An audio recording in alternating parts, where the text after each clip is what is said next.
Hello. हाँ सोनू बेटा। क्या बेटा? ठीक ही हूँ बेटा। क्या बताऊँ बेटा, तेरी भाभी ने तो मेरा जीना हराम करके रखा है। जब उसे 70 बार आवाज लगाती हूँ ना, तब जाके कहीं एक बार सुनाई करती है। हाँ?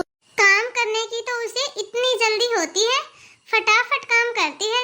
यदि काम करने में थोड़ा सा भी टाइम लगा देगी ना, तो वो घस जाएगी। फटाफट सारा काम खत्म करके जल्दी से अपने कमरे में घुस जाती है। और यदि उसे कुछ बोल भी देती हूँ तो कहती है कि मम्मी जी, मैं तो बच्चों को पढ़ा रही हूँ, कभी बच्चों को सुला रही हूँ तो कभी बच्चों को खाना खिला रही हूँ। हे भगवान, अरे बेटा इसके तो इतने नाटक है कि तुझे क्या ही बताऊँ अब मैं। कभी पढ़ा रही हूँ, कभी खिला रही हूँ तो कभी सुला रही हूँ, कभी ये है तो कभी वो है। मैं तो परेशान हो गई हूँ इसकी बातों से बेटा। मुझे तो पता ही नहीं चलता कि यह सारा दिन करती क्या है। और शादी से पहले तो बेटा इसकी माँ इतनी फेंक रही थी कि समधन जी, हमारी बेटी को तो सिलाई, कढ़ाई, बुनाई, खाना बनाना सब कुछ आता है। और मजाल है कि अब एक कपड़ा की भी सिलाई करती हो।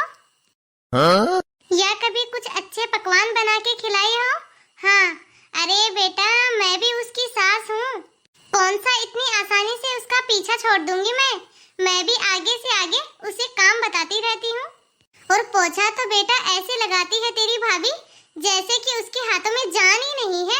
इतना गंदा पोछा लगाती है, बिल्कुल भी साफ सफाई नहीं है उसके अंदर। पोछा जैसे कि लगाया ही नहीं ऐसा लगता है। हाँ? और जब खाने के लिए बैठती है तो थाली भर भर के खाना ठूसती है अपने अंदर। अब तू ही बता बेटा, क्या करूं मैं ऐसी बहू का? ऐसी है तेरी भाभी तो। अरे मंजू, अरे हाँ आओ बैठो। अरे हाँ तो बेटा क्या बोल रही थी मैं? हाँ बेटा, अरे मैं भी उसकी सास हूँ, इसका इतनी आसानी से पीछा थोड़ी ना छोड़ूंगी। इसको पूजने के लिए थोड़ी ना लेके आई हूँ यहाँ पे। अरे हाँ बेटा, हाँ तू ठीक ही बोल रही है। चल बेटा, तेरी आंटी आई है बेटा, अब मैं तुमसे बाद में बात करती हूँ। हाँ ठीक है। हाँ तो ठीक है बेटा, बाद में करती हूँ मैं तुम्हारे पास फोन। और आशा कैसी है तू? बताओ आज कैसे आना हुआ? अरे बहू के साथ मार्केट गई थी, बहू को कुछ काम था। बहू को तो अब मैंने घर भेज दिया और मैंने सोचा कि क्यों ना जब घर से बाहर निकल ही गई हूँ तो तुमसे भी मिलती चलूं। अरे तो अच्छी बात है ना, ये तो बहू को भी साथ में ले आती, मैं भी मिल लेती बहू से। अरे वो बहुत ही ज्यादा थक गई थी तो मैंने ही उसे बोल दिया कि ठीक है बेटा घर जाओ, घर जाके आराम कर लेना, तुझे तो फिर घर का काम भी करना है शाम को। अच्छा, तुझे बड़ी फिक्र है बहू के थकने की? हाँ? अरे चिंता क्यों ना करूं, आखिरकार बहू भी तो इंसान है। अब मैं तो तुम्हारे पास यहाँ आके बैठ गई और फिर घर जाने के बाद घर पे भी जाके बैठ जाऊंगी और फिर यदि काम होगा तो साथ में मिलके थोड़ा बहुत काम भी करवा दूंगी। तुम बहू के साथ मिलकर काम भी करवाती हो? हाँ बिल्कुल करवाती हूँ, उसमें बुरी कौन सी बात है। मैं और बहू दोनों मिलके साथ में काम कर लेते हैं तो काम जल्दी खत्म हो जाता है। और जब काम खत्म हो जाता है तो हम दोनों बैठ भी जाते हैं, आपस में बातें भी कर लेते हैं। अब मैं कोई बूढ़ी तो हूँ नहीं कि जाके बिस्तर में बैठ जाऊं और बिस्तर पकड़ लूं। जब तक मेरे हाथ पांव सलामत हैं तब तक तो करवाऊंगी बहू को काम। इसमें बहू का भी हाथ बढ़ जाता है, आखिरकार बहू भी तो बेटी जैसी है। अब बहू के साथ मिलके यदि उसे थोड़ा बहुत काम भी करवा दिया तो उसमें बुरी कौन सी बात है। अरे मैं तो बोलती हूँ कि तुम भी बहू के साथ मिलकर थोड़ा बहुत काम करवा दिया करो। मैं और वो भी काम करे मेरी जुत्ती, मैं तो सिर्फ ऑर्डर देती हूँ। अरे मैं सास हूँ उसकी शादी करके लेके ही किस लिए आई हूँ मैं इस घर में। मैं कोई नौकरानी थोड़ी ना हूँ इस घर की, सास हूँ उसकी, जो कि बहू के आगे काम करूँ। हाँ?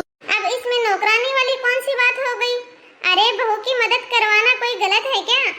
और नहीं तो नहीं, ये तो तुम्हारी सोच गलत है। अब तुम समझो, तुम्हारी भी तो बेटी है, ससुराल में यदि तुम्हारी बेटी की सास उसके साथ ऐसा करे तो क्या तुम्हें अच्छा लगेगा? अब सोच जरा, जो तू अपनी बहू के साथ करती है यदि वैसा ही तुम्हारी बेटी के साथ हो तो तुम्हें कैसा लगेगा? रहेगा। जब हम अपनी बेटी के साथ ऐसा हुआ नहीं देख सकते, तो बहू भी तो हमारी बेटी है, वो भी तो किसी न किसी घर से आई है। तो फिर हम अपनी बहू के साथ ऐसा क्यों करें?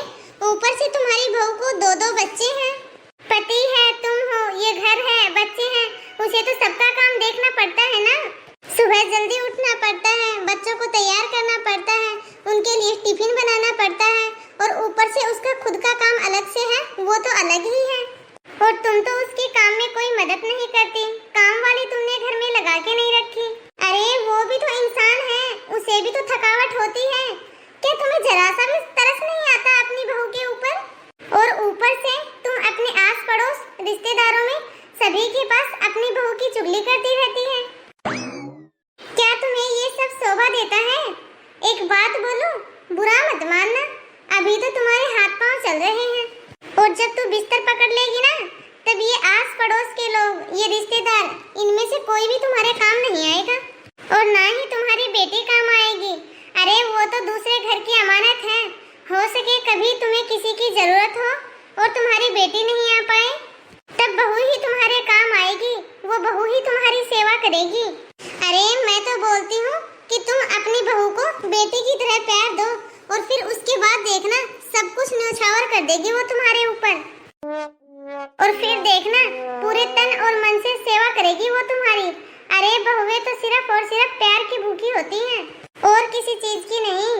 अरे बहुएं तो ससुराल में प्यार से रहना सीखती हैं। यदि तुम बहुओं में कमी निकालोगी, तो फिर तुम उनकी नजरों में कभी भी अच्छी नहीं बन पाओगी। हाँ, तू बिल्कुल सही कह रही है, आज तो तुमने मेरी आंखें ही खोल दी। वो सारा दिन घर का काम करती है, इतना काम करने के बावजूद भी मैं उसे सारा दिन डांटती रहती हूँ। इतना सब डांटने के बाद भी वो बेचारी मुझे चू तक नहीं बोलती। उसने तो इस घर को अपना मान लिया और मुझे भी माँ मान लिया, लेकिन मैं अपनी बहू को कभी भी नहीं समझ पाई। मैंने तो कभी उसे बेटी माना ही नहीं। कोई बात नहीं है, अभी देर नहीं हुई है, तुम भी यही हो और तुम्हारी बहू भी यही है। पीछे जो कुछ भी हुआ उस सब को तू भूल जा, और अब एक नई शुरुआत कर, वो भी अच्छे व्यवहार के साथ। नमस्ते दोस्तों, मेरा तो आप सभी को यही कहना है कि हर दूसरे तीसरे घर की कहानी है। सास बहू की इज्जत नहीं करती, या बहू सास की इज्जत नहीं करती, लेकिन यह तो शायद सदियों से चला आ रहा है। क्या हम इसे बदल सकते हैं? शायद, या फिर हाँ, शायद या फिर ना। आप सभी कमेंट बॉक्स में कोई ऐसी राय बताइए कि इस सब से जूझने वाले लोगों को इस समस्या का हल मिल सके, या फिर कोई ऐसा समाधान बताइए जिससे कोई सकारात्मक बदलाव हो सके। हम सब जानते हैं कि आप बहुत ही अच्छे हो, हम सब आपकी अच्छाइयों से कुछ सीखना चाहते हैं, इसलिए हमें कमेंट बॉक्स में अपनी अच्छी राय जरूर बताना। तो चलिए दोस्तों, कुछ अच्छा कहा जाए और कुछ अच्छा किया जाए। तो दोस्तों, आप सभी को आज की हमारी यह कहानी कैसी लगी कमेंट बॉक्स में जरूर बताना। हमारी कहानी आप सभी को अच्छी लगी हो तो अपने परिवार और दोस्तों में इस कहानी को शेयर जरूर करना, वीडियो को लाइक जरूर करना, और यदि आपने अभी तक हमारे चैनल को सब्सक्राइब नहीं किया हो तो हमारे इस चैनल को फटाफट से सब्सक्राइब कर देना, ताकि ऐसे ही मजेदार वीडियो आप सभी को आगे देखने को मिलती रहे। यदि आपकी भी कोई कहानी हो और आप सभी को लगता हो कि आपकी वह कहानी हमारे इस चैनल पे आनी चाहिए, तो आप हमें अपनी कहानी जरूर बताएं, ताकि आगे आने वाले वीडियो में आपकी कहानी आ सके, ताकि हम समाज में कोई अच्छी सीख दे सके। तो वीडियो को अंत तक देखने के लिए धन्यवाद।